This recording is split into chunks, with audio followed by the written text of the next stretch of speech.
In this video, I will use the Jailcat from Dragon Quest Monsters as a Pokémon in Fire Red. The Jailcat was not in the original DQM games on the GBC, so its stat conversion proved to be a challenge.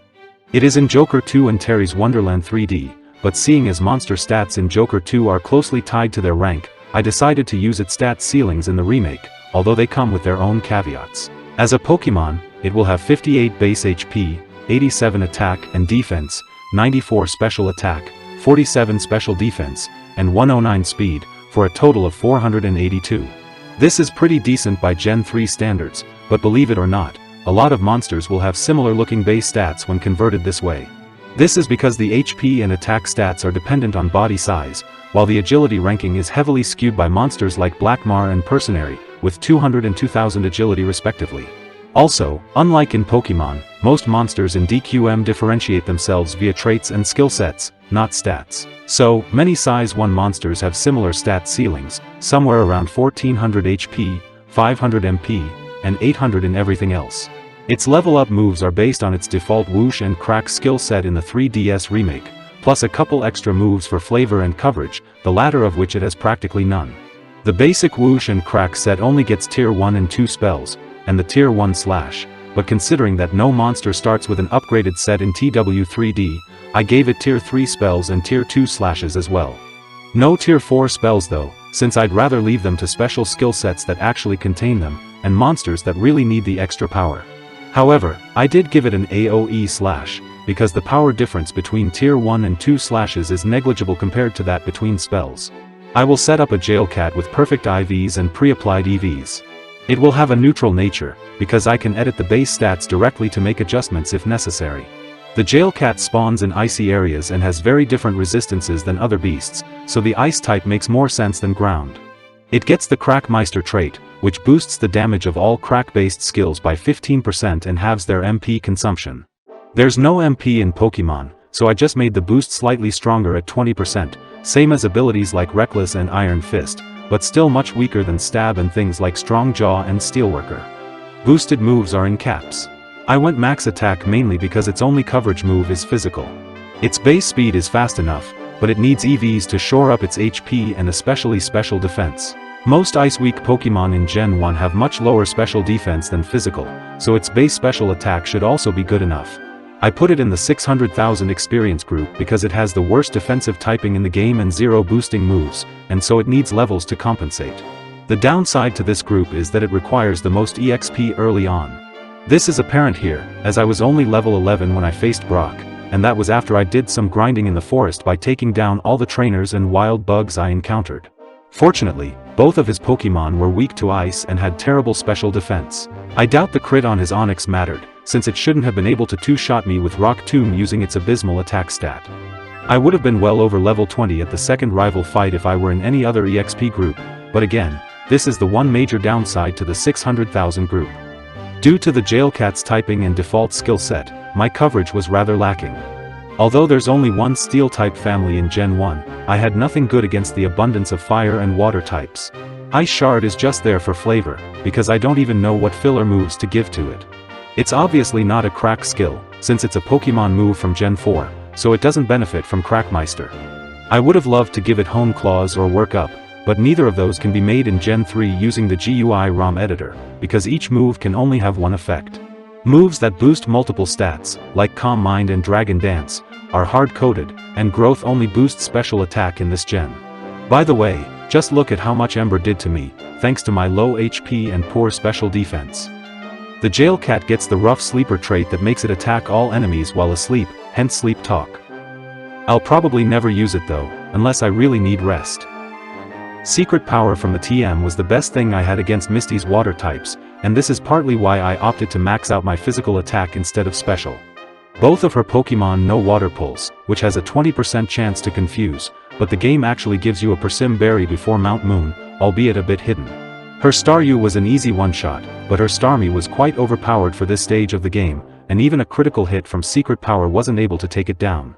Luckily, I didn't get confused, and I had Thief to hit its dark weakness, although it was only slightly stronger than a neutral Secret Power.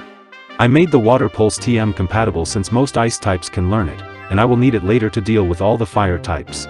Tier 1 elemental slashes in DQM do normal attack damage plus 10%, but there is no normal attack in Pokémon, so I made them 60 power with an additional effect. I don't know what effect to associate with Whoosh or the flying type, but since wind-based moves like Air Cutter and Razor Wind have high critical rate, I just went with that. Anyway, the rival battle on the ship was a complete joke. His team was severely underleveled, even though he did evolve all of his Pokémon once. I was only level 30 due to my experience group, but the starter group should be around 35 now, not to mention you can already catch level 29 or 31 Dugtrio in the cave.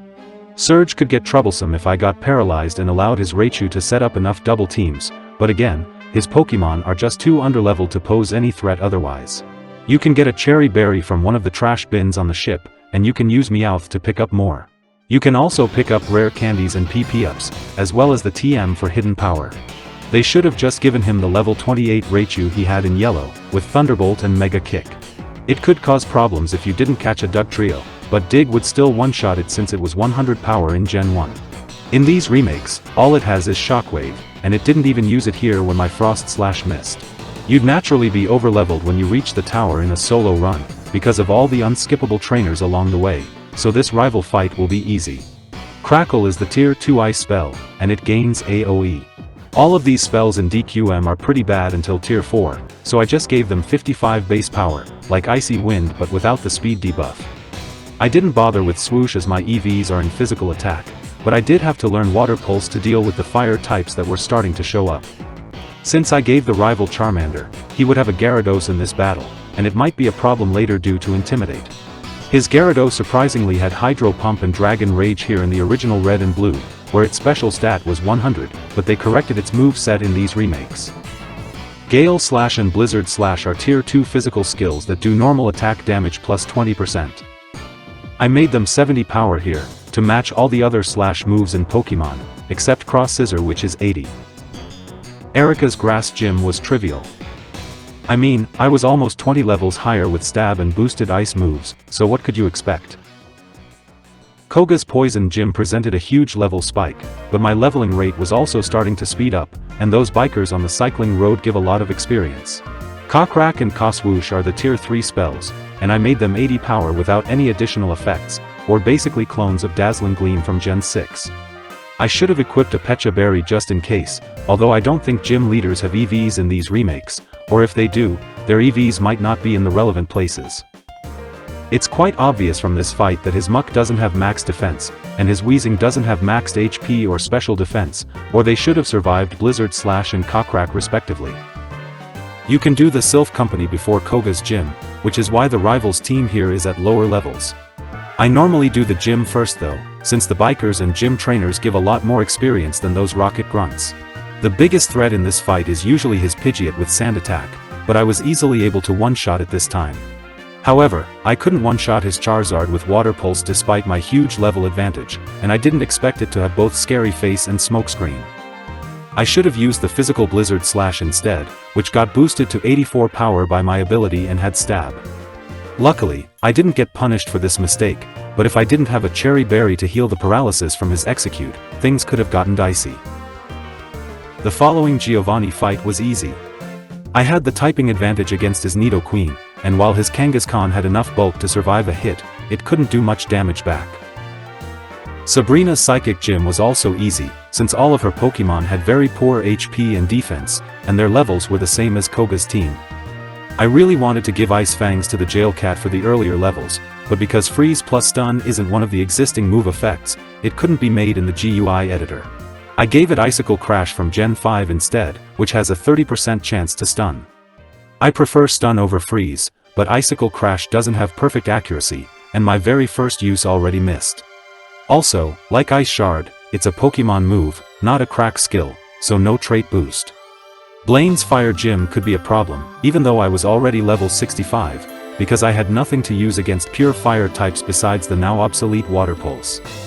His Ponyta and Growlithe were obviously one-shots, so was his Rapidash, which I didn't expect since I had no special attack EV. The real issue was his Arcanine, with Fire Blast and presumably extreme speed as well. There was no way any of my moves could have one-shot it without a critical, and its Fire Blast did over 130 damage to me. It would have been a one-shot if I didn't put EVs in both HP and special defense. Fortunately, my remaining HP seemed to be just outside the KO range of extreme speed, so he didn't pick it. Or maybe it doesn't have it, I don't know and couldn't be bothered to check. Giovanni's ground gym was a cakewalk in comparison. He had a ride-on in the original games, but it would still have been a one-shot due to its awful special defense. C-Splitter is an AoE slash that does crack and zam damage, but that's because water isn't a separate element in TW3D. It still benefits from Crackmeister, but no stab since I'm not a water type. I gave it the additional effect of lowering defense, like other physical water moves such as Razor Shell and Liquidation. The effect might never come into play though, since it's there for coverage, and whatever it hits should just get one shot. Similar AoE slashes in TW3D include Sky Splitter, Earth Splitter, and Grand Nebula or Solar Flare. They do normal attack plus 20% as elemental damage, so they're basically tier 2 slashes with AoE. But since physical damage scales linearly and has a higher cap, meaning these skills can potentially one-shot an entire party, they cost a ton of MP. The rival battle before the Pokémon League wasn't any challenge either, mainly because of my huge level lead. The 600,000 EXP group levels up ridiculously quickly after 50, as the curve basically flattens out. This group uses a piecewise quartic function instead of a cubic function as used for other groups, and some levels require more EXP to reach than others. In fact, it takes less experience to go from level 99 to 100 than it does from 66 to 67. So, what all this means, in plain English, is that using anything in this group for a solo run will always result in you being highly overleveled towards the end. For this reason, I will avoid this group in the future, unless the monster is so terrible that it needs to be at least level 90 to beat the game. Think something like Magcargo, although it's not in this group. Anyway, since I know for a fact from the last run that the rival's leading Pidgeot doesn't have maxed HP or special defense, I wouldn't have to worry about Sand Attack or Feather Dance. The biggest threat on his team is just the Gyarados, but I think its only physical move is Bite, as Waterfall is a post-game HM, and Aqua Tail is a Gen 4 move. You can buy the Thunderbolt TM at the game corner. It's number 24 in this game, and thankfully, unlike in Ruby and Sapphire, it actually tells you what each TM contains before you confirm your purchase. Seeing as almost all feline-based Pokémon, like Persian, Delcatty, and even Absol, can learn Thunderbolt and Thunder, I just gave it to the Jailcat so I won't have to grind through Lorelei. But to learn it, I'd have to give up either Coswoosh or one of my stab moves, because I will need C-Splitter for the Charizard in the final battle. I decided to replace Coswoosh as flying isn't very useful for coverage, but it meant I might have trouble against Bruno's Machamp. Here are my stats and moves going into the Pokémon League. My stats are actually pretty mediocre for level 77, with nothing really standing out, and again, that's the result of the conversion from TW3D stats. My moves don't provide much coverage, but given my level, they should have enough raw strength to overpower most enemies. Oh, and I don't even know why I equipped an Aspear Berry when I was an Ice type, force of habit, I guess. Lorelei was pretty much a free win. I was over 20 levels above her team, and even if I didn't have Thunderbolt, Coswoosh should have been able to grind them down without too much trouble. Well, that is, if I had the correct berry equipped, since some of her Pokémon could inflict confusion and sleep. I realized my mistake and switched to a Lum Berry, but that turned out to be another mistake, as none of Bruno's Pokémon can inflict ailments. I should have equipped a Citrus Berry instead, because without Coswoosh, I had no way to one-shot his Machamp, and Icicle Crash can miss. I don't know why he has 2 Onix, which is one of the worst Pokémon even by the original Gen 1 standards, and it's not a fighting type either. Why not give him Primeape and Poliwrath, the other 2 fighting types in Gen 1, instead? At least they can learn some coverage moves, like Thunderbolt, Overheat, Hydro Pump, and Psychic. Anyway, his Hitmonchan only has 50 base HP and was a one-shot by Icicle Crash, so his Hitmonlee would have been a one-shot as well. But I missed, and he landed a critical Brick Break on me, doing over 150 damage. I doubt Icicle Crash was able to one-shot his Machamp, but I never had to find out because I critted back. Even if I didn't crit, there was still a 30% chance to stun, or 27% due to its imperfect accuracy. Agatha wasn't much challenge either, as long as I didn't miss Icicle Crash against either of her Ganger. I probably could afford to miss once, since I had a Lum Berry. Her level 58 Ganger wasn't one-shot by Icicle Crash, so unless it had both HP and defense maxed, which I highly doubt, Bruno's Machamp definitely wouldn't have been a one-shot without the crit. By the way, Sludge Bomb is special now, and that's why it did so much damage despite my level. Lance was another free win due to my typing advantage, and I had Thunderbolt for his Gyarados. I'm not sure if the crit on his Aerodactyl mattered, since I know it has EV and HP or special defense, but it wouldn't have been able to do much to me anyway. The multi-scale ability didn't exist until Gen 5, in fact, no damage boosting or reduction abilities existed in Gen 3. Huge power and pure power double the attack stat, up to 999 or maybe 1023, not damage. At this point, I've already leveled past any challenge the final champion battle could pose, thanks to this experience group. The only potential problem was missing C-Splitter on his Charizard twice in a row, since its Fire Blast could easily two-shot me even at this level, or it could just land a critical. So yeah, this was a short video because I simply overpowered everything using my sheer level advantage. Things could have been very different if I was 15 or even 10 levels lower and not able to one-shot so many enemies. The Ice type is just horrible defensively, so it was basically kill or be killed. If any conclusion could be drawn from this boring run, it was that my stat conversion from TW3D didn't quite work, and the 600,000 EXP group was really bad for a solo run. I don't think there's an easy way to make the conversion work, because most stats in TW3D are just too normalized, and too many monsters have similar stats. There's also the issue that max HP is tied to body size, meaning all single-slot monsters will end up with awful base HP. So, until I work out a better way to convert TW3D stats without making everything like Kingdra or Glalie, I'll just stick to old monsters for now. That's it for this video. Thanks for watching.